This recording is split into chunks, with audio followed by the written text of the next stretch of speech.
Il fait nuit à l'aéroport de Boufarik. Après d'interminables heures d'attente, l'avion en provenance du Caire transportant les enfants palestiniens et algériens blessés à Gaza est enfin sur le tarmac.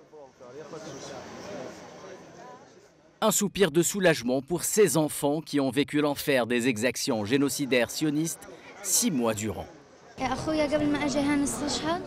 Mon frère est tombé en martyr avant que je parte pour l'Égypte. Ma mère et ma sœur sont au nord. La situation là-bas est vraiment catastrophique. Ils ne trouvent rien à manger ou à boire, ni un lieu d'hébergement. J'aimerais les contacter en ce moment même et les entendre me dire que la guerre s'est arrêtée, que je puisse retrouver ma famille. Je suis fatiguée. J'ai envie de retrouver mes parents et mes sœurs. Mon père m'appelle pour me dire que je lui manque et je lui réponds que c'est la guerre qui nous détruit et qui nous éloigne les uns des autres. Mon père se trouve à l'hôpital européen de Rafah. Mes sœurs Khawla et Sabrine sont à Nusayrat et Malika est à Gaza. Chacun est dans un endroit, y compris ma mère et ma sœur Hala. Toute ma maison est détruite. Tout notre quartier à Beit Lahia et tout le nord de Gaza n'existe plus.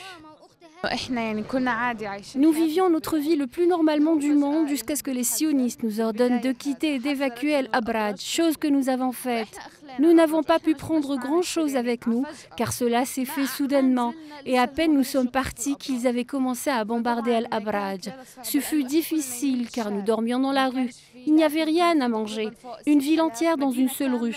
La situation était très mauvaise et nous étions contraints par la suite d'aller vers le sud.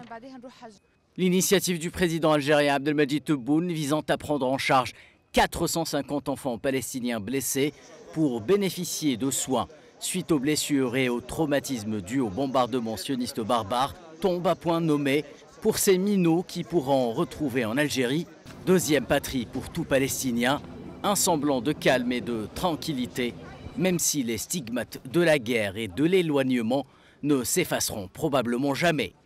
L'Algérie poursuit ses efforts incessants pour prendre en charge le rapatriement des ressortissants algériens bloqués dans la bande de Gaza, en dépit des difficultés et des entraves rencontrées.